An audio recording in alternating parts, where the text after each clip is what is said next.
Hi, I'm Aeneas.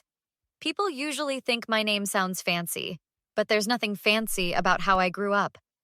For 25 years, I lived in the same modest house in a forgettable suburb, watching my parents pinch pennies and complain about money.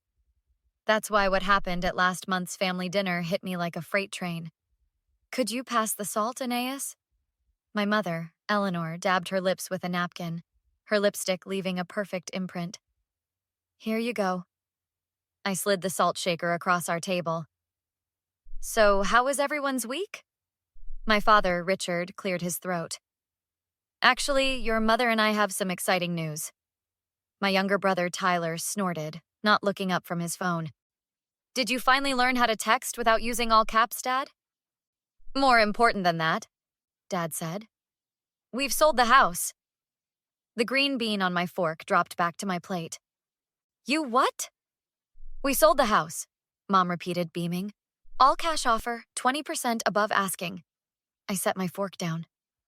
When were you planning to tell me this? We're telling you now, dear. We close in 3 weeks. 3 weeks? But I live here. Dad took a sip of water. Well, that's the other thing. You're 25 now, Aeneas. It's time you found your own place. With what money? My teaching assistant salary barely covers my student loans. Tyler finally looked up. Wait, you guys are selling? Where are you moving? Florida, Mom said. We found a condo in Sarasota. Community pool, no yard work. Florida? I echoed. Since when do you want to move to Florida? Since always, Dad shrugged. We've been planning this for years. My stomach dropped. Years? And you never mentioned it to me? Not once? We didn't want to worry you while you were finishing grad school, Mom said. My Aunt Vivian, who always joined us for Friday dinners, piped up. Eleanor, I thought you were going to discuss this with Aeneas last month. Mom waved dismissively. There wasn't a good time. There wasn't a good time in 4 weeks? I felt heat rising in my cheeks. Don't use that tone, Dad warned. This is our house, our decision. It's my home too. My voice cracked. It's our property, Mom corrected. And frankly, we've supported you long enough. My cousin Marcus set down his fork.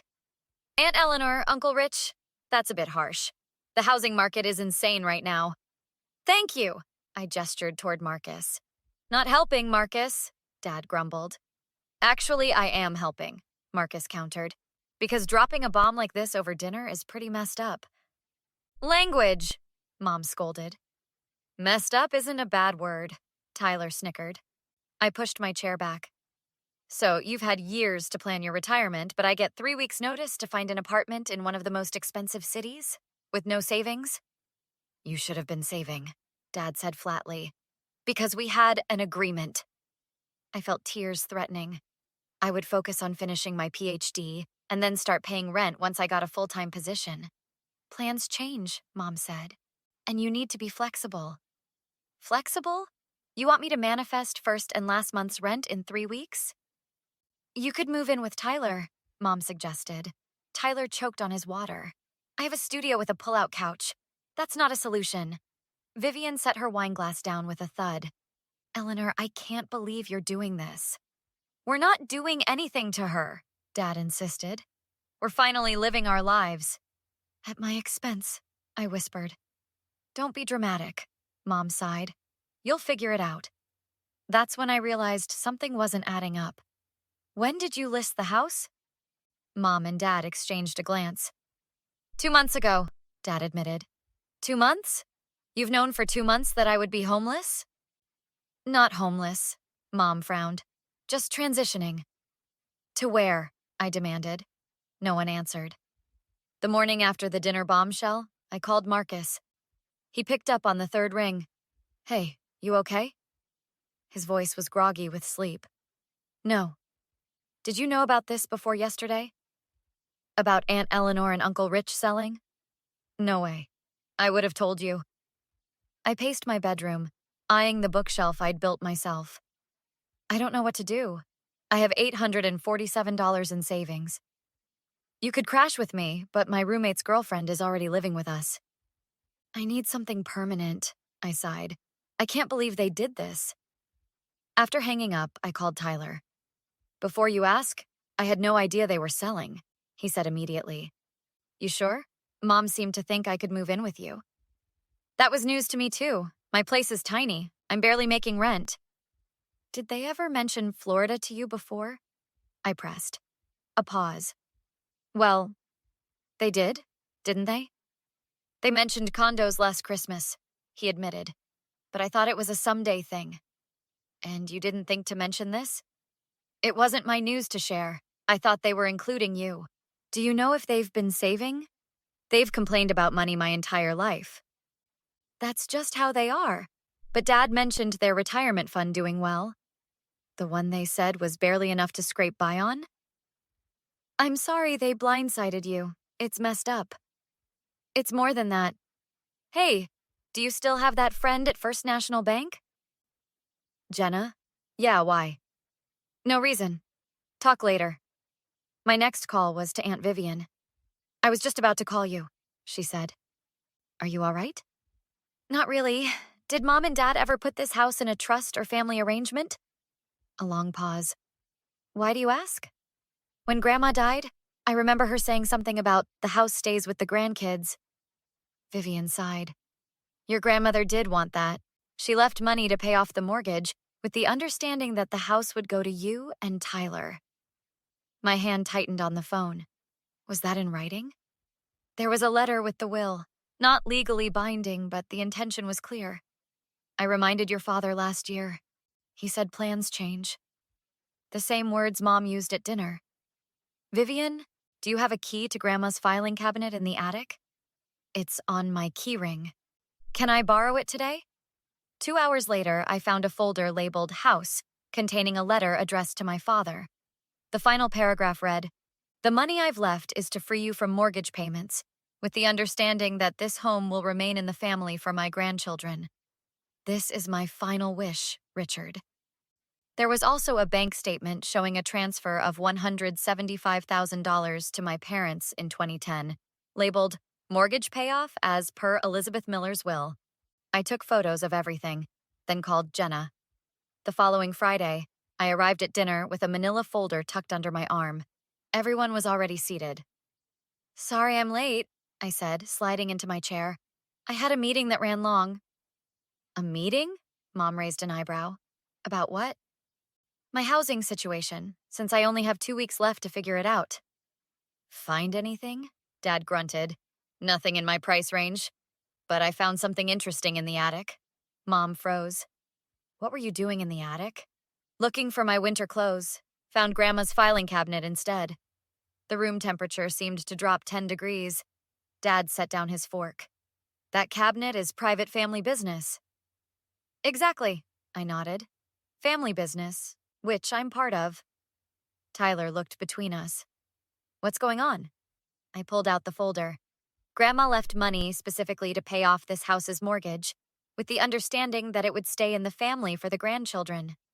That was just a suggestion, Dad said dismissively. True, I conceded.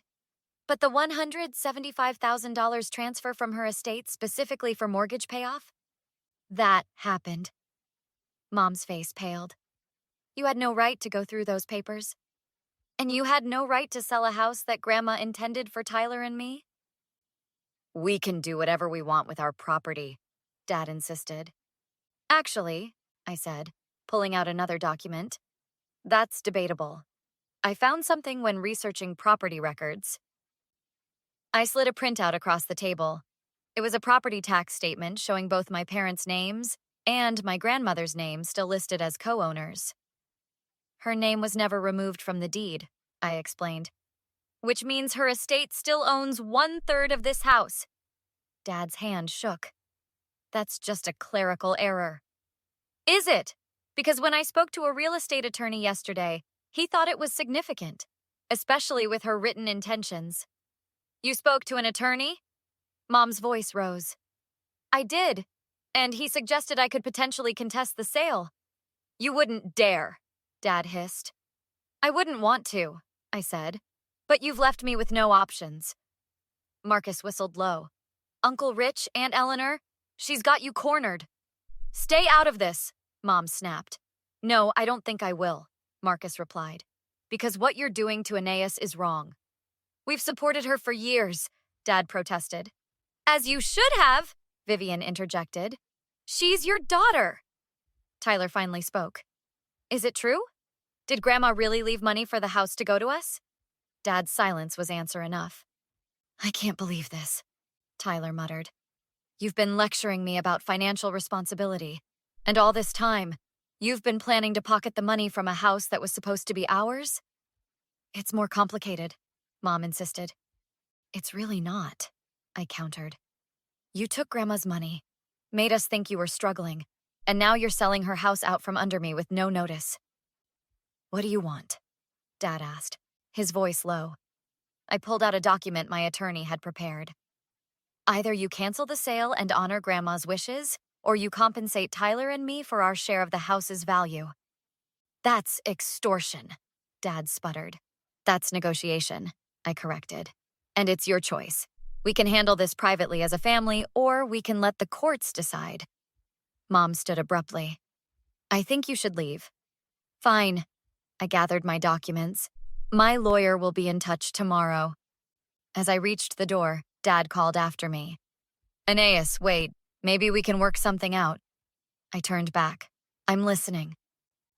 3 days later, I sat across from my parents in their attorney's office. Let's review the terms, my attorney, Miss Chen, said. Mr. and Mrs. Miller will provide Aeneas with 30% of the proceeds from the home sale, approximately $112,500. They will provide the same amount to Tyler at closing. My parents' attorney nodded. And both children will sign the quitclaim deed, relinquishing any claim to the property. That's correct, Miss Chen confirmed. Mom leaned forward. Aeneas, this is still your home until we close. You don't need to stay at Marcus's. I'm good where I am. I kept my voice neutral. Dad hadn't looked at me once. This whole thing is unnecessary. We would have helped you if you'd asked nicely instead of threatening us. I laughed. When? After I was already out on the street? You had months to help me. We raised you, he said bitterly. Put food on the table. Using money Grandma left specifically for that purpose, I reminded him. Money you pretended didn't exist while making me feel guilty for every expense. We never made you feel guilty, Mom sighed. Really? What about when I needed braces, and you made me work at 14 to contribute? Or when you made me feel selfish for wanting to go to graduate school? We were teaching you responsibility, Dad insisted. No, you were manipulating your children. My voice remained steady. The saddest part is, if you'd been honest, I probably would have supported your decision to sell. All I wanted was enough time to find a place and some help with the deposit.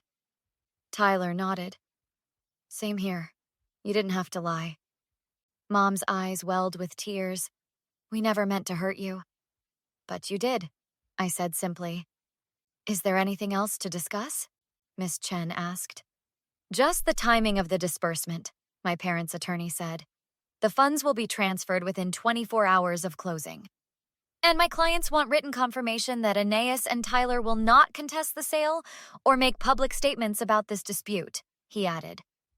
Afraid the bridge club will find out? I couldn't help asking. Dad finally looked at me, his expression a mixture of anger and shame. This isn't who we raised you to be, Anais. Vindictive. You raised me to stand up for myself, I countered. To recognize when something isn't fair. After signing the papers, Mom tried to hug me, but I stepped back. Aeneas, please, she pleaded. We're still family? Yes, we are. But family doesn't treat each other this way. That's going to take time to repair if it ever does. Outside, Tyler was waiting by his car. Want to grab lunch? He asked. I'm thinking we should discuss investment options for our windfall. I smiled for the first time in days. I've already started apartment hunting. Actually, Marcus said, appearing beside us, I might have a better idea. My company's looking to buy a duplex as an investment. We could go in together, live in one half, rent the other. With my portion as the down payment? Exactly, Marcus grinned. Build equity instead of paying rent. Tyler leaned against his car. That's brilliant. I'll need to think about it, I said. But I like the direction. As we walked toward the restaurant, I glanced back to see my parents exiting the building, looking somehow smaller. Mom was dabbing at her eyes with a tissue. Do you think you'll ever forgive them? Tyler asked quietly. I don't know, I answered honestly.